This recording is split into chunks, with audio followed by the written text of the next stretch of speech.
One of the dangerous and potentially life-threatening consequences of diabetes is diabetic ketoacidosis, or DKA. Both patients with type 1 and type 2 diabetes can develop DKA, and it's most common among people with type 1 diabetes. It typically happens after several days or weeks of critically elevated glucose readings. So, how does diabetic ketoacidosis occur with diabetes? Well, with an already damaged pancreas, your body might not make enough insulin to allow blood sugar into the cells. To make up the energy source, your liver would start to break down fat for fuel.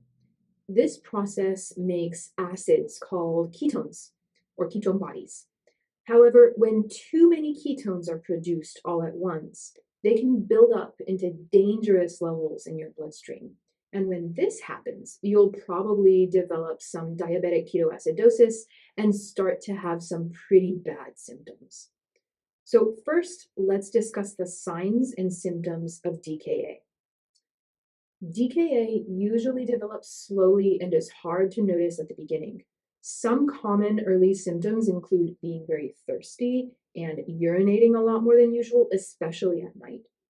If you don't notice and treat your high glucose quickly, then worse symptoms can develop, like fast and deep breathing, dry skin and dry mouth, a flushed face, fruity or acetone smelling breath, headaches or muscle stiffness or aches, also being very tired, nausea and vomiting, and even stomach pain. If you're experiencing these symptoms and your blood sugars have been above 240 average for at least the recent 2 weeks, or above 400 for 2 days or more, then talk to your doctor immediately. You may also want to get a urine ketone kit and test your ketone levels at home. This is a serious condition that requires medical attention to prevent damage to other organs. Call your doctor to know more about what to do.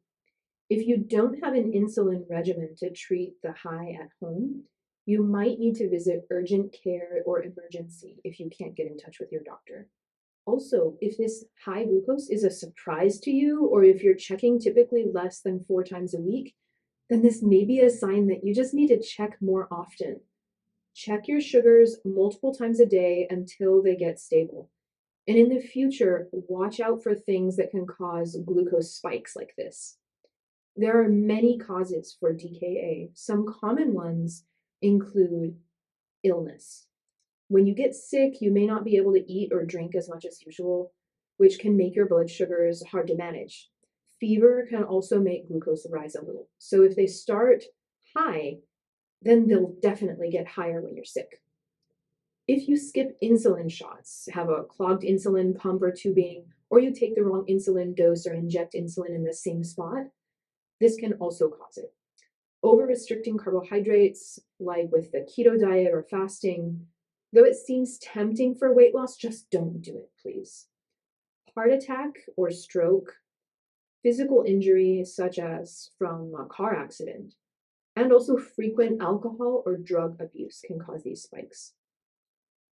DKA is a serious condition, but you can take steps to help prevent it. Here are some tips. Monitor your blood sugars closely and keep them in range. Don't be afraid to check after meals. Actually, that's the most crucial time to check. Take your medications as prescribed. Even if you feel fine, the medications help you stay that way. And ask your doctor to adjust your insulin based on what you eat, especially if it's usually high or low carb, how active you are, if you're sick, and what times you eat, like if you're fasting or skipping certain meals.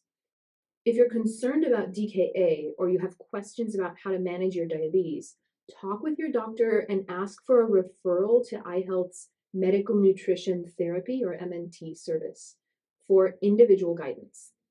The American Diabetes Association and the American Medical Association both encourage MNT visits regularly for all people living with diabetes. These provide support and give people the tools to troubleshoot their condition and prevent complications on their own. Thankfully, they're also covered by most insurances. Thank you, and I'll see you in our next video. I hope you liked this video. Go ahead and scroll through our website or our UnifiedCare app for more information about chronic conditions, vitals monitoring, and general nutrition and wellness. See you again soon!